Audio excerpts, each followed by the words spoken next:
terima kasih. Di sini saya mau menjelaskan tentang pengertian dari e-commerce.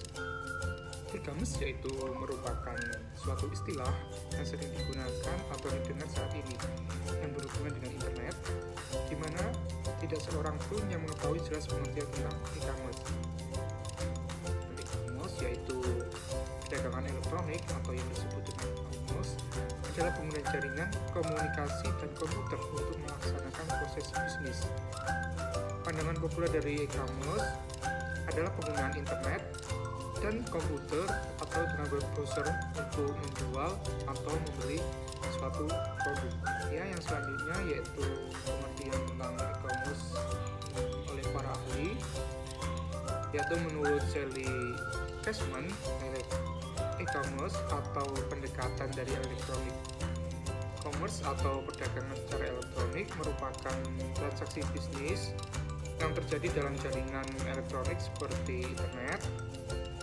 Siapapun dapat mengakses komputer, telepon, HP dengan menggunakan sambungan ke internet dan memiliki cara untuk membeli suatu barang atau jasa yang mereka beli. Selanjutnya yaitu menurut Johnny Wongs, pengertian e-commerce yaitu adalah pembelian elektronik atau penjualan, pemasaran serta jasa melalui sistem elektronik seperti radio, televisi, dan jaringan komputer atau internet. Jadi kesimpulan pengertian dari e-commerce yaitu adalah proses transaksi jual beli yang dilakukan secara online atau dengan istilah adanya jaringan internet melalui telepon genggam, komputer maupun sejenis lainnya. Ya, dan di sini saya mau menjelaskan sedikit tentang sejarah e-commerce di Indonesia, yaitu e-commerce pertama kali diperkenalkan pada tahun 1994 saat pertama kali banner elektronik dipakai buat tujuan promosi dan periklanan di suatu halaman website. Menurut riset Forrester, perdagangan elektronik menghasilkan penjualan seharga yang sangat signifikan. Istilah perdagangan elektronik telah berubah sejalan dengan waktu. Awalnya perdagangan elektronik berarti pemanfaatan transaksi komersial seperti dokumen komersial, pesanan pembeli atau invoice secara elektronik. Kemudian terus berkembang menjadi suatu aktivitas yang mempunyai istilah yang lebih tepat, perdagangan web atau pembelian barang dan jasa melalui World Wide Web melalui server khusus menggunakan SSID untuk merahasiakan data pelanggan. Pada awalnya ketika web mulai terkenal di masyarakat pada tahun 1994, banyak jurnalis memperkirakan bahwa e-commerce akan menjadi suatu sektor ekonomi baru. Namun sekitar 4 tahun kemudian, protokol aman seperti HTTPS memasuki tahap yang matang, banyak digunakan di antara tahun 1998 sampai tahun 2000. Banyak bisnis di Asia, Eropa mengembang pesat melalui situs website.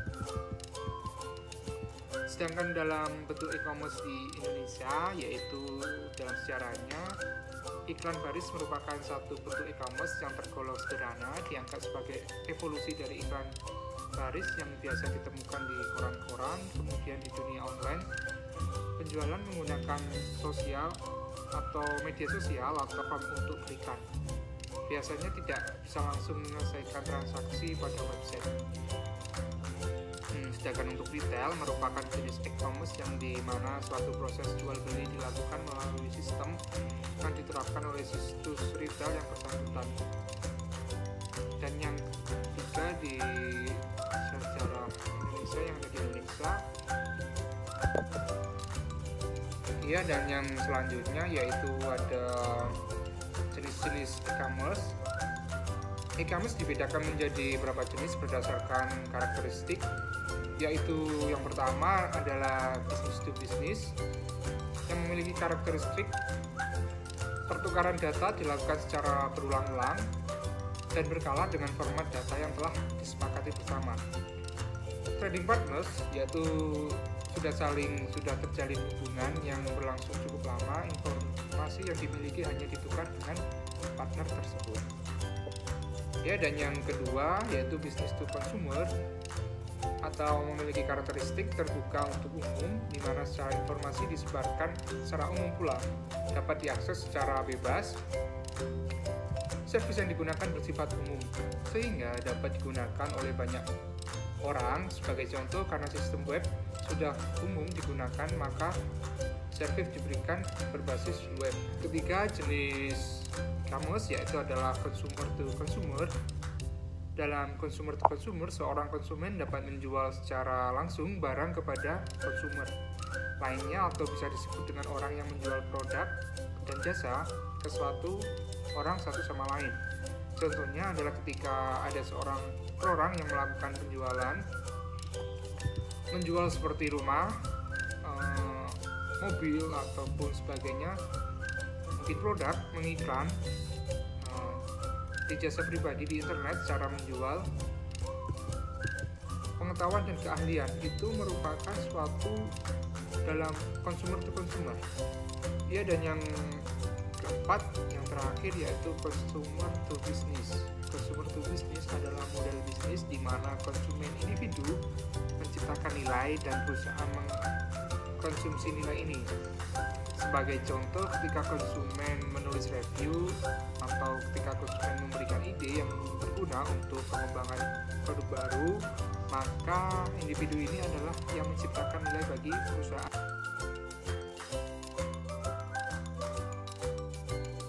Assalamualaikum warahmatullahi wabarakatuh. Terima kasih atas kesempatannya. Perkenalkan, nama saya Salsabila dengan NIM 2019-710501. Jadi kali ini saya akan mempresentasikan materi tentang bagaimana perkembangan e-commerce di Indonesia dan contoh-contoh e-commerce yang ada di Indonesia. Langsung saja, yang pertama, untuk perkembangan e-commerce di Indonesia sendiri itu mengalami peningkatan yang cukup pesat sekali, karena bisa kita lihat ya dampak positif dan keuntungan yang dirasakan entah untuk pebisnis atau konsumen atau juga untuk masyarakat sendiri. Nah, salah satunya dampak positif yang didapat oleh pebisnis adalah mengurangi biaya operasional dan juga memperluas pangsa pasar. Karena ketika kita menaruh produk kita atau barang kita di e-commerce, kita tuh bisa menjangkau seluruh orang yang ada di dunia ini, asalkan orang tersebut mengakses internet. Nah, selain itu, perkembangan e-commerce di Indonesia itu dipengaruhi oleh 3 faktor. Yang pertama adalah IPM, Indeks Pembangunan Manusia. Yang kedua, infrastruktur jaringan internet. Yang ketiga, infrastruktur ketenaga listrikan. Nah, ketiga faktor tersebut berbanding lurus dengan perkembangan e-commerce yang ada di Indonesia. Selain itu, tidak lepas juga dari peran atau kebijakan pemerintah, yakni mendorong akseptasi digital kepada masyarakat, lalu mengakselerasi perkembangan digital banking dan juga vintage.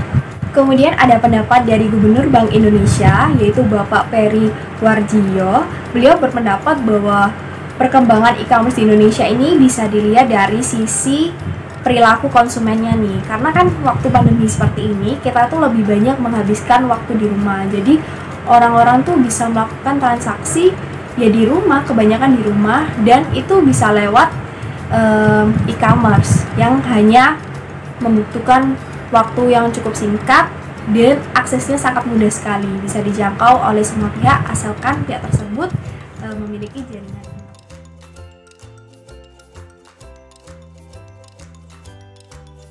Baik, berikutnya saya akan menjelaskan contoh dari e-commerce yang ada di Indonesia. Yang pertama ada online marketplace, yang kedua ada shopping mall, yang ketiga ada toko online di media sosial, yang keempat ada website crowdsourcing sama crowdfunding. Nah, yang kelima adalah iklan baris atau listing. Nah, jadi kita jelasin dulu dari yang online marketplace. Nah, online marketplace sendiri itu merupakan website yang tidak hanya membantu untuk mempromosikan barang dagangan saja, tetapi juga memfasilitasi transaksi uang secara online. Contohnya seperti Tokopedia, kemudian Shopee, dan juga Bukalapak. Kan ada kerjasama dengan OVO, GoPay, dan juga Dana. Selanjutnya adalah shopping mall. Nah, shopping mall sendiri itu sebenarnya hampir sama dengan online marketplace, cuman yang membedakan penjual atau brand yang mau berjualan di sini itu harus melalui proses verifikasi yang ketat. Jadi tidak semua orang bisa berjualan di sini. Contohnya seperti Zalora dan juga Blibli.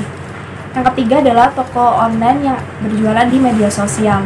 Jadi itu kayak misalnya semua orang yang berjualan di online seperti di Instagram, di Facebook, maupun mungkin di status BA itu kan juga ada. Nah, itu bisa dikelompokkan ke jenis yang satu ini. Yang keempat ada website crowdsourcing sama crowdfunding. Nah, website satu ini merupakan sebuah platform dengan sekumpulan orang yang mempunyai skill yang sama dan juga untuk penggalangan dana seperti Kitabisa dan juga wujudkan.com. Terakhir atau yang kelima ada iklan baris atau listing, di mana setiap individu yang berjualan bisa berjualan secara gratis dan memperoleh pendapatannya melalui iklan premium seperti OLX dan berniaga.com. Sekian presentasi dari saya, selanjutnya akan diterangkan oleh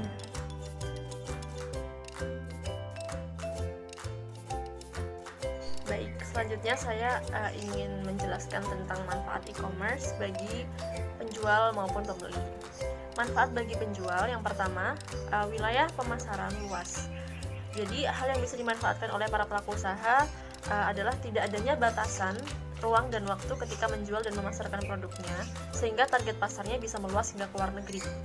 Yang kedua, toko bisa buka 24 jam. Website sebagai wadah atau sarana yang menjual produk akan selalu bisa diakses oleh calon konsumen hingga 24 jam. Berbeda dengan toko konvensional yang bisa tutup di jam-jam tertentu. Lalu yang ketiga, target pasar tidak terbatas. Jadi produk yang dijual secara online akan bisa diakses oleh siapapun dan juga calon pembeli dari kalangan manapun. Dan yang kelima, mengurangi biaya operasional. Bisnis online tidak akan membutuhkan biaya sebanyak biaya toko konvensional seperti biaya sewa tempat, biaya operasional, maupun gaji karyawan. Ini jelas merupakan keuntungan besar bagi para pengusaha, di mana biaya yang dikeluarkan jauh lebih efisien. Selanjutnya, untuk manfaat bagi pembeli, yang pertama, kemudahan dalam berbelanja. Karena akses yang mudah, belanja online bisa dilakukan di mana saja dan kapan saja. Hanya bermodal device yang dilengkapi jaringan internet, kita sudah bisa melakukan transaksi apapun dengan mudah. Yang kedua, banyak pilihan produk. Saat berbelanja online, kita akan dihadapi oleh banyak pilihan produk yang dijual, bahkan bisa saja kita bisa mendapatkan barang-barang yang sudah langka di pasaran. Lalu yang ketiga, leluasa menentukan pilihan. Pada toko konvensional, terkadang pembeli akan merasa canggung ketika terlalu lama memilih barang dan ditunggu oleh si penjaga toko. Berbeda ketika kita melakukan belanja online, kita akan lebih bebas memilih produk tanpa dipantau oleh siapapun. Yang keempat, dapat membandingkan harga dengan cepat. Dalam dunia maya, kita akan menemukan banyak toko dari berbagai penjual, seperti halnya di marketplace, di mana kita bisa membandingkan harga dari berbagai toko yang berbeda dalam waktu yang singkat. Lalu yang terakhir, harga yang lebih murah. Karena adanya efisiensi biaya bagi penjual, biasanya produk yang dijual harganya jauh lebih murah daripada di toko konvensional, di mana ini merupakan hal yang menguntungkan bagi pembeli karena mereka bisa lebih menghemat.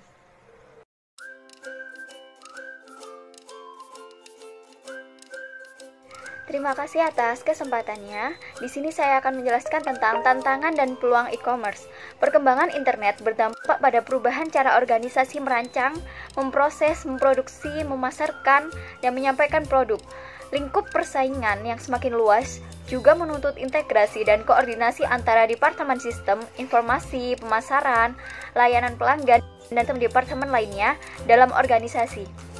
Beraneka ragam peluang pemanfaatan internet yang bisa dieksploitasi meliputi: yang pertama, sumber baru untuk informasi pasar; yang kedua, individualis marketing; yang ketiga, cara baru menjalin relasi online dengan pelanggan dan membangun citra merek; yang terakhir, peluang baru bagi distribusi produk dan komunikasi pemasaran. Proses penyampaian produk secara digital via internet diperkirakan akan semakin marak dalam berbagai sektor bisnis, terutama untuk program perangkat lunak, surat kabar, tiket pesawat, perbankan, asuransi, pendidikan, dan lain-lainnya. Sekalipun ada banyak sekali daya pikat e-business, terutama yang berbasis internet, masih ada sejumlah tantangan ataupun keterbatasan yang harus diatasi. Kelancaran merupakan aspek terpenting dalam menjalankan urusan perdagangan. Adanya e-commerce tentu akan mempermudah konsumen dalam melakukan transaksi perdagangan pada setiap waktu. Keadaan ini mengakibatkan bank harus lebih hati-hati dalam mengurus aset dan liability-nya. Tantangan yang lain adalah bagaimana menarik dan konsumen yang sudah ada dan yang baru. Konsumen masa kini mempunyai kuasa tawar-menawar yang kuat karena mereka kemudahan-kemudahan di bank-bank lain dengan adanya e-commerce. Tantangan lain yang perlu dipikirkan adalah berkaitan dengan produk. Produk perbankan di bawah e-commerce akan membawa perusahaan tersebut lebih berorientasi pada konsumen ataupun nasabah. Ini disebabkan penawaran produk yang terbanyak adalah produk bersifat lifestyle produk, seperti kartu kredit dan online banking. Tantangan-tantangan tersebut tidak dapat diselesaikan hanya oleh lembaga perbankan, tetapi pemerintah perlu turun tangan untuk mengatasi kebijaksanaan tersebut. Kebijaksanaan tersebut akan membawa pihak perbankan dan konsumen atau nasabah dapat sama-sama memberikan kepuasan yang hendak dicapai.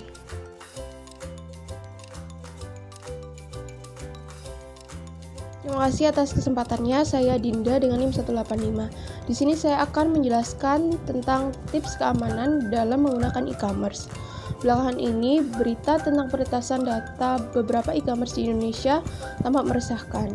Banyak informasi yang kita masukkan pada akun e-commerce, diantaranya nomor telepon, alamat, email, dan akun pembayaran. Untuk itu, pengguna perlu untuk berhati-hati dalam menjaga akun agar tidak diretas. Berikut beberapa cara untuk melindungi informasi e-commerce. Yang pertama yaitu pastikan koneksi Anda aman. Selalu pastikan PC Anda dilengkapi dengan perlindungan antivirus dan anti-spyware. Jika Anda menggunakan jaringan nirkabel, pastikan koneksi Anda aman, yakni terenkripsi dengan akses yang dilindungi, kata sandi, dan terpercaya. Bila perlu, hindari berbelanja dengan hotspot atau wifi umum. Lalu yang kedua, berbelanja di e-commerce yang aman. Selain koneksi yang aman, Anda juga perlu memastikan telah melakukan belanja online dengan toko yang memiliki reputasi yang baik. Lalu yang selanjutnya, tingkatkan keamanan pembayaran. Ketika bank atau merchant memberi opsi untuk menggunakan perangkat keamanan pribadi online seperti teknologi kartu cerdas atau pembaca kata sandi satu kali atau OTP, gunakanlah itu. Pasalnya mampu memberikan tingkat perlindungan yang tinggi karena meskipun seseorang berhasil mencuri kata sandi Anda, ia tidak dapat menggunakannya karena mereka tidak memiliki perangkat keamanan. Pastikan Anda tidak menyimpan informasi pembayaran Anda untuk pembelian di masa mendatang. Lalu yang terakhir yaitu gunakan password yang aman. Kalian juga perlu melindungi akun e-commerce dengan kata sandi yang kuat dan aman. Jangan gunakan tanggal lahir, nama, dan alamat untuk kata sandi. Pastikan kata sandi Anda tidak familiar dan terdiri dari huruf besar dan kecil, lalu juga angka serta simbol. Bila Anda menggunakan beberapa akun, Anda juga perlu membedakan password tersebut agar lebih aman. Terima kasih.